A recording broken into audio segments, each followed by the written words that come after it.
뉴욕 신학대학교의 총장으로 재임하고 계시는 데일 어빈이라는 교수님이 있습니다. 이분은 문화를 연구하는 문화 신학자인 동시에 역사를 연구합니다.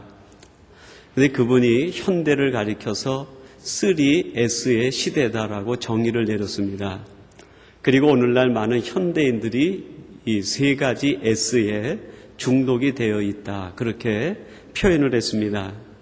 그 세 가지가 뭐냐면 이것입니다. 첫째는 스크린입니다. 현대인들이 전례 없이 영화 또 인터넷에 중독이 되어 있고 깊이 빠져 있다는 것입니다. 그 속에서 현실과 다른 상상의 세계를 현실로 착각하면서 살아가고 있다는 것이죠. 그리고 두 번째 S는 섹스라고 했습니다. 도덕성 없는 성적 쾌락 추구에 현대인들이 중독되어 있다.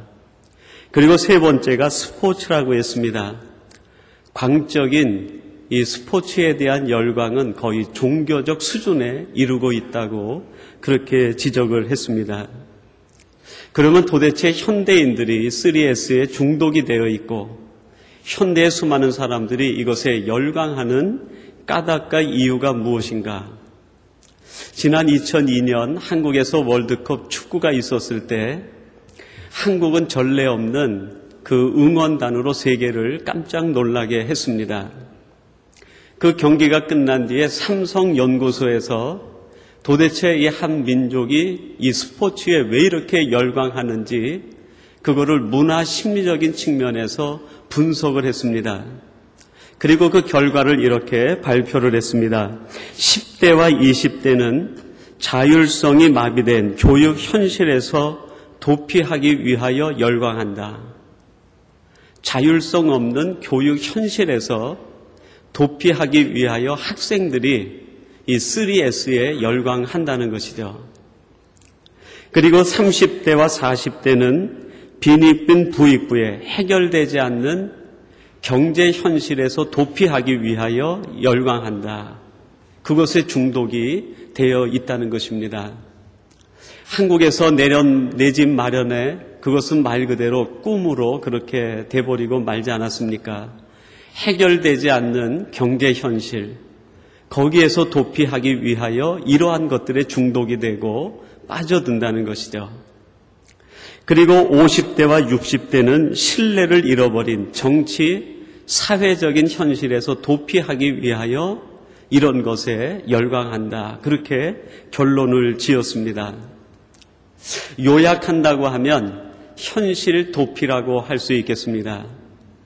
현실에서 도피하기 위하여 현대인들은 무엇인가 자기 취미에 맞는, 자기 성격에 맞는 3S를 찾아 헤매이고 있다는 것이죠. 근데 문제는 그 다음입니다. 그렇게 열광하고 현실에서 도피해 보려고 했지만 그 열광이 끝나서 현실로 돌아왔을 때 전혀 변화되어 있지 않는 현실을 바라보면서 현대인들은 더 깊은 공허감과 허탈감과 절망의 벽에 부딪히게 된다는 거예요. 중독이 되면 될수록 무엇인가에 더 열광하면 열광할수록 본질적인 것이 아닌 것에 빠져들면 빠져들수록 현대인들은 더 공허감에 빠지게 되고 허탈감에 빠지게 되고 절망의 벽에 부딪히게 된다는 것입니다. 그러면 현실로 빨리 돌아와야 되는데 현대인들이 그 다음에 또 무엇을 선택합니까? 그 공허감과 허탈감의 벽에 서서 자기를 만족시켜 줄 수 있는 또 다른 제2, 제3의 S를 찾아가게 된다는 거죠. 채워지지 않는 인간의 갈증을 세상적인 방법으로 해결하기 위하여 끊임없는 악순환이 일어나는 것이 바로 오늘 현대라고, 그리고 현대인들이 거기에 중독되어 있다는 이야기입니다. 지난 주간에 우리는 한국의 전 대통령의 연결식의 모습을 아마 여러분들이 중계로 또 채널을 통해서 모두 보셨을 것입니다.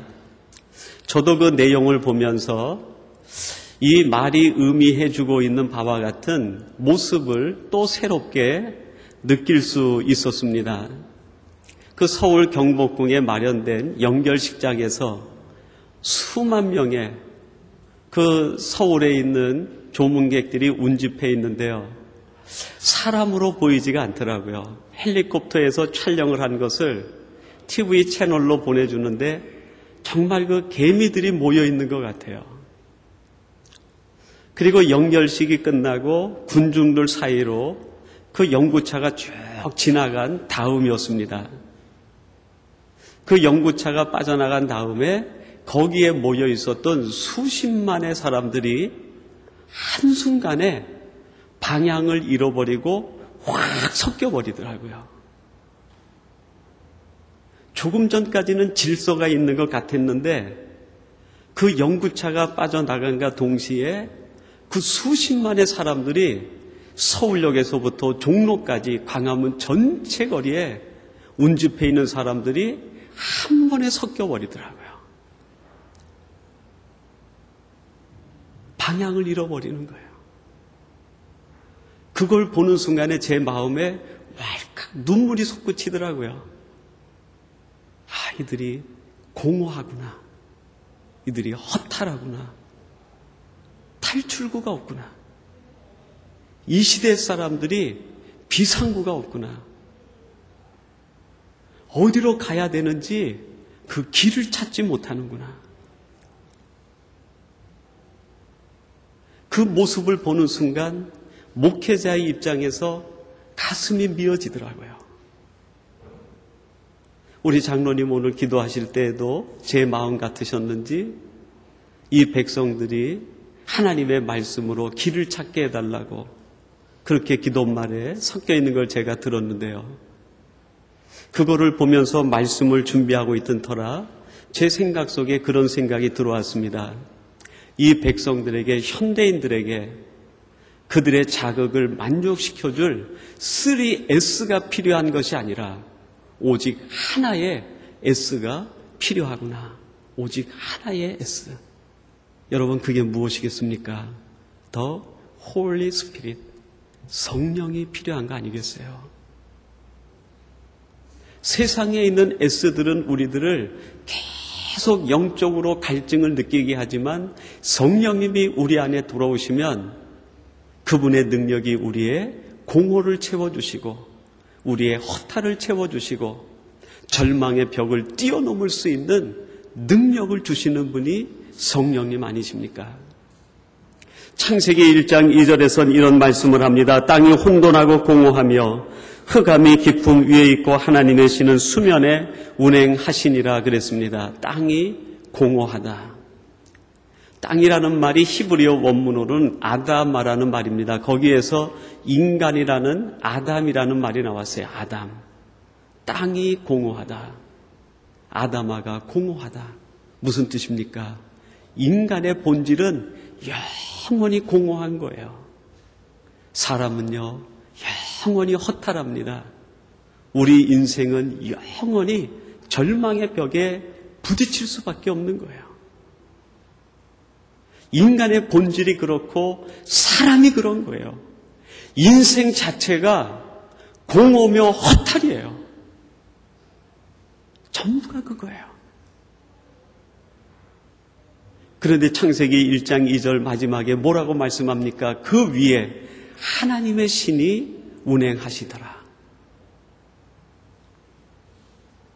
본질이 공허하고 허탈한데 거기에 성령님이 오셔서 운행하시면, 하나님의 영이 우리에게 들어오시면, 성령께서 우리에게 임재하시면, 하나님의 말씀이 우리 안에 들어오시면 그때부터 우리에게 새로운 창조가 이루어지는 거예요. 3S가 우리를 행복하게 하는 것이 아니라 홀리 스피릿, 오직 절대적인 하나의 성령, 그 하나님이 우리에게 돌아오실 때 비로소 우리는 웃을 수 있고 공허에서 벗어날 수 있고 우리가 만나는 모든 문제에서 우리는 자유할 수 있고 행복해질 수 있다는 거예요. 사랑하는 성도 여러분, 오늘이 복된 성령 강림 주일에 우리가 바라보던 세상적인 것들 내려놓고 우리 심령, 우리 가정, 우리 삶 속에 오직 절대적인 성령님이 우리 안에 내재하시고 넘치기를 소망하며 그렇게 기도하고 살아가시는 우리 복된 성도님들이 되시기를 주님의 이름으로 축원합니다. 여러분, 이런 전제 속에서 18절 말씀을 한번 들어보세요. 이렇게 말씀이 시작됩니다. 예수 그리스도의 나심은 이러하니라. 그 모친 마리아가 요셉과 정혼하고 동거하기 전에 성령으로 잉태된 것이 나타났더니 그랬습니다. 여러분, 마태복음 1장 1절부터 17절까지는 족보 이야기가 쭉 기록이 되어 있습니다. 그리고 18절 말씀에서 사람의 이야기가 나오는데 주인공이 누구냐면 요셉입니다. 근데 이 요셉이 어떤 사람입니까? 오늘 이 18절 말씀에 보니까요, 큰 인생의 문제에 부딪힌 사람이 요셉이었어요. 요셉이 한 여인을 사랑해가지고요, 결혼을 약속합니다.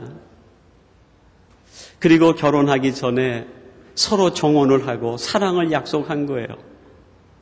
그런데 어느 날 마리아가 와서 고백을 하는데, 사랑하는 요셉에게 고백하는데 내게 아기가 생겼다는 거예요. 그 이야기를 듣는 순간 요셉의 마음이 어떠했겠어요? 요셉의 마음이 어떠했겠어요? 물론 성경적인 관점에서, 하나님의 관점에서 보면 하나님이 계획하신 놀라운 구속적 섭리 사건이에요. 하나님의 놀라운 구속적 섭리 사건이지만 요셉의 입장에서 보면 이거는 그 요셉의 삶을 완전히 뒤집어 놓는, 이런 문제가 없다고 싶을 정도로 심각한 문제예요. 그 이야기를 듣는 순간 아마 요셉은 공허했을 것입니다. 내가 사랑하는 사람이 어쩌다 이렇게 됐는가, 온갖 추측을 다 할 거 아니에요. 어떻게 내게 이런 일이 생기는가, 허탈감에 빠지지 않겠어요? 이제 내 인생은 끝이다. 절망에 부딪히는 거예요. 하나님의 입장에서 보면 위대한 사건이지만 당사자인 요셉에게 있어서는 그의 삶 전체가 완전히 무너지고 마는 그런 위기 앞에 부딪히게 된 거예요. 신약 성경 최초에 나오는 사건이 뭡니까? 인생이 부딪히는 문제가 처음 기록이 돼 있어요. 그것이 이 요셉의 삶의 잉태가 돼버린 거예요. 여러분, 무슨 뜻입니까? 우리가 살아가는 인생에 이러한 일이 생긴다는 거예요. 우리를 공허하게 만드는 일이 우리 내면에서 잉태될 수 있어요. 우리를 가장 허탈하게 만드는 일이 우리 가정 한 복판에서 일어날 수 있는 거예요. 내 삶과 우리의 가정을 완전히 무너뜨리게 만드는 것이 내가 가장 가까이 했던 것에서 우리 속에 잉태될 수가 있어요. 이거는 한 번만 잉태되는 것이 아니라 어쩌면 매일매일 이런 일들이 우리에게 잉태되고 있는지도 몰라요. 제가 한국에 있을 때요, 한국 그 계명대학에서 역사신학을 그 정규 박사과정을 하면서 부전공으로 상담을 전공했습니다. 그래서 그 상담원에서 상담하는 일을 조금 하기도 했었는데요. 제가 맡은 시간에 가서 한 5시간 정도 전화를 받는 거예요.